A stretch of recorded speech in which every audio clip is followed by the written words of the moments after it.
আসসালামু আলাইকুম। Hello viewers, আমি আপনাদেরকে একটি আজকে নতুন রিয়ারেঞ্জ দেখাবো। খুব মনোযোগ সহকারে দেখবেন, তাহলে ইনশাল্লাহ রিয়ারেঞ্জটা বুঝতে পারবেন এবং পরীক্ষা যদি আসে এবং যথাযথভাবে তার উত্তর দিতে পারবেন। তাহলে রিয়ারেঞ্জের ক্ষেত্রে প্রথম যে বাক্যটা আমি লিখব সে বাক্যটা হচ্ছে H number. The great leader of the country, দেশের যেই মহান নেতাকে, হোম উই লাভ আমরা ভালোবাসি, দেশের যে মহান নেতাকে আমরা ভালোবাসি, অ্যান্ড অ্যাডমিয়ার এবং প্রশংসা করি, ইজ তিনি হচ্ছেন শেরেবাংলা এ কে ফজলুল হক। তিনি হচ্ছেন শেরেবাংলা এ কে ফজলুল হক। যে মহান নেতাকে আমরা ভালোবাসি এবং প্রশংসা করি তিনি হচ্ছেন শেরেবাংলা এ কে ফজলুল হক। আমি আবারও পড়ি, দেখেন। The great leader of the country, দেশের যে মহান নেতা, হুম দেশের যে মহান নেতাকে আমরা, উই লাভ অ্যান্ড অ্যাডমিয়ার আমরা ভালোবাসি এবং প্রশংসা করি, ইজ শেরেবাংলা এ কে ফজলুল হক তিনি হচ্ছেন শেরেবাংলা এ কে ফজলুল হক। তাহলে দেশের যে মহান নেতাকে আমরা ভালোবাসি এবং প্রশংসা করি তিনি হচ্ছেন শেরেবাংলা এ কে ফজলুল হক। 2 নম্বর বাক্যটা ইয়েরটা, হিজ ফাদার কাজী ওয়াজেদ আলী, তার পিতা কাজী ওয়াজেদ আলী ওয়াজ ছিলেন এ রিনাউন্ড একজন স্বনামধন্য প্লেডার উকিল ইন দ্য বরিশাল বার, বরিশাল বারের। তার বাবা কাজী ওয়াজেদ আলী বরিশাল বারের একজন স্বনামধন্য উকিল ছিলেন। আমি আবারও দ্বিতীয় বাক্যটা কি, হিজ ফাদার কাজী ওয়াজেদ আলী, তার বাবা কাজী ওয়াজেদ আলী, ওয়াজ এ রিনাউন্ড প্লেডার একজন স্বনামধন্য উকিল ছিলেন ইন দ্য বরিশাল বার, বরিশাল বারের। তার বাবা কাজী ওয়াজেদ আলী বরিশাল বারের একজন স্বনামধন্য উকিল ছিলেন। তাহলে প্রথম বাক্যটা কি, যে মহান নেতাকে আমরা ভালোবাসি এবং প্রশংসা করি তিনি হচ্ছেন কি শেরেবাংলা এ কে ফজলুল। প্রথম বাক্য, বাংলাটা আমাকে মনে রাখতে হবে, তাহলে আমি চিনতে পারবো যে বাক্যটা কোথায় আছে। দ্বিতীয় বাক্যটা, তার বাবা কাজী ওয়াজেদ আলী বরিশাল বারের একজন স্বনামধন্য উকিল ছিলেন। তাহলে দ্বিতীয় বাক্যটা মনে রাখতে হবে যে তার বাবা কাজী ওয়াজেদ আলী বরিশাল বারের একজন স্বনামধন্য উকিল ছিলেন। 3 নম্বর বাক্য সিয়েটটা, ফ্রম হিজ বয়হুড, তার শৈশবকাল থেকে, হি ওয়াজ এ ভেরি মেরিটোরিয়াস বয়, তিনি ছিলেন খুবই একজন মেধাবী বালক। আমি আবার বলি, ফ্রম হিজ বয়হুড, তার শৈশবকাল থেকে, হি ওয়াজ তিনি ছিলেন, তার শৈশবকাল থেকে তিনি ছিলেন এ ভেরি মেরিটোরিয়াস বয়, একটি খুব মেধাবী বালক। তার খুব শৈশবকাল থেকে তিনি খুব একজন মেধাবী বালক ছিলেন। তার যে 3টা বাক্য আমি বলেছি আমি আবার বলি প্রথম থেকে। প্রথম বাক্যটা হচ্ছে, যে মহান নেতাকে আমরা ভালোবাসি এবং সম্মান করি তিনি শেরেবাংলা এ কে ফজলুল হক। দ্বিতীয় বাক্যটা হচ্ছে, তার বাবা কাজী ওয়াজেদ আলী বরিশাল বারের একজন স্বনামধন্য উকিল ছিলেন। 3 নম্বর বাক্যটা হচ্ছে, তার শৈশবকাল থেকে সে ছিল খুবই মেধাবী একজন বালক।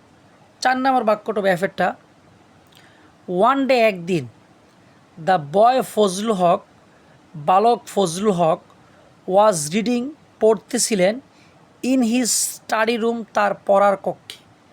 4 নম্বর বাক্যটা আমি বলি, ওয়ান ডে একদিন, দ্য বয় ফজলুল হক, বালক ফজলুল হক, ওয়াজ রিডিং পড়ছিলেন ইন হিজ স্টাডি রুম, তার পড়ার কক্ষে। তাহলে 4 নম্বর বাক্যটা হচ্ছে, একদিন বালক ফজলুল হক তার কক্ষে পড়ছিলেন। খুবই সহজ। 5 নম্বর বাক্য হবে বিয়েরটা, পড়তেছেন যে, his father was passing by, তার বাবা পাশ দিয়ে যাচ্ছিলেন। 5 নম্বর বাক্যটা কি, his father was passing by, তার বাবা পাশ দিয়ে যাচ্ছিলেন। তাহলে প্রথম 5টা বাক্য অবশ্যই আমাদের মনে থাকবে। আমি বারবার বলে দেওয়ার কারণ একটাই, যাতে আপনাদের মুখস্থ হয়ে যায়।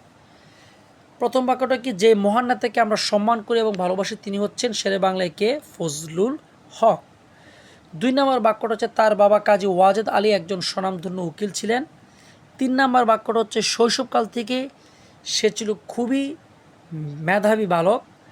4 নাম্বার বাক্য হচ্ছে একদিন বালক ফজলুল হক তার পড়ার রুমে পড়ছিল। 4 নাম্বার বাক্য এটা বললাম। 5 নম্বর বাক্য হচ্ছে তার বাবা পাশ দিয়ে যাচ্ছিল। এবার 6 নম্বর বাক্য হবে জিয়েরটা। হি স, সে দেখতে পেল Fazlul Huq was reading his lessons, Fazlul Huq তার পাঠ পড়ছিল, and tearing off the pages of his books, এবং তার বইয়ের পাতাগুলো ছিঁড়ে ফেলছিল ওয়ান আফটার অ্যানাদার, একটির পর একটি। সে দেখতে পেল ফজলুল হক তার পাঠ পড়ছিল এবং বইয়ের পাতা একটার পর একটা ছিঁড়ে ফেলছিল। আমি আবারও 6 নম্বর বাক্যটা বলছি। হি স, তার বাবা সে দেখতে পেল ফজলুল হক ওয়াজ রিডিং, ফজলুল হক পড়ছিল, হিজ লেসন্স, তার পাঠ, অ্যান্ড টিয়ারিং অফ, এবং ছিঁড়ে ফেলছিল, দ্য পেজেস, পৃষ্ঠাগুলো, অফ হিজ বুকস, তার বইয়ের পৃষ্ঠাগুলো ছিঁড়ে ফেলছিল ওয়ান আফটার অ্যানাদার, একটির পর একটি। তাহলে 6 নম্বর বাক্যটা কি? সে দেখতে পেল ফজলুল হক তার পাঠ পড়ছিল এবং বইয়ের পাতা একটির পর একটি ছিঁড়ে ফেলছিল। 7 নম্বর বাক্য, ছিঁড়ে ফেলতে বাবা তো নিষেধ করবেই। 7 নম্বর বাক্যটা হচ্ছে আপনার এই ডিয়েটটা। হি অ্যাট ওয়ান্স, তিনি তাৎক্ষণিক, এন্টার দ্য রুম, কক্ষে প্রবেশ করলেন, অ্যান্ড সেড, এবং বললেন, তিনি তাৎক্ষণিক কক্ষে প্রবেশ করলেন এবং বললেন, ও মাই বয়, ও আমার পুত্র, don't play with your book, তোমার বই নিয়ে খেলা করো না। তিনি তাৎক্ষণিক কক্ষে প্রবেশ করলেন এবং বললেন, ও আমার পুত্র, বই নিয়ে খেলা করো না। আমি আবার ওই 7 নম্বর বাক্যটা। হি অ্যাট ওয়ান্স, তিনি তাৎক্ষণিক, এন্টার দ্য রুম, কক্ষে প্রবেশ করলেন, অ্যান্ড সেড, এবং বললেন, ও মাই বয়, ও আমার পুত্র, don't play with your books, তোমার বই নিয়ে খেলা করো না। এবার সর্বশেষ 8 নম্বর বাক্যটা হচ্ছে এটা। সে একসাথে কী উত্তর দিল শুনেন। আই অ্যাম নট প্লেয়িং, আমি খেলা করছি না। আই অ্যাম নট প্লেয়িং, আমি খেলা করছি না। I have already gone through this pages, আমি এই পৃষ্ঠাগুলোকে ইতিমধ্যে মুখস্থ করে ফেলেছি বা আয়ত্ত করে ফেলেছি। কি বলছে? I am not playing, I am not playing, আমি খেলছি না। I have already gone through, আমি আয়ত্ত করে ফেলেছি দিস পেজেস, এই পৃষ্ঠাগুলো। আমি খেলছি না, আমি এই পৃষ্ঠাগুলো আয়ত্ত করে ফেলেছি। আমি মনে করি যে আপনারা যদি 8টা বাংলা বাক্য মনে রাখতে পারেন, ইনশাল্লাহ আপনারা যদি এই রিয়ারেন্সটা আসে বা যেটাই আসুক, আপনারা ইনশাল্লাহ উত্তর দিতে পারবেন। আপনাদের কাছে আমার অনুরোধ হচ্ছে প্রত্যেকটা সেন্টেন্স আমি যেভাবে বুঝে বুঝে অর্থসহ পড়েছি, আপনি অর্থসহ পড়বেন। আর দ্বিতীয় কথা হচ্ছে কোন বাক্যটার পরে কোন বাক্যটা, সিরিয়ালটা ঠিক রাখবেন, তাহলে ইনশাল্লাহ পারবেন। তো ধন্যবাদ সবাইকে। আমার চ্যানেলটা যদি আপনাদের ভালো লেগে থাকে তাহলে সাবস্ক্রাইব করে ফেলবেন এবং পাশে থাকা বেল আইকনে প্রেস করবেন। ধন্যবাদ সবাইকে। আল্লাহ হাফেজ।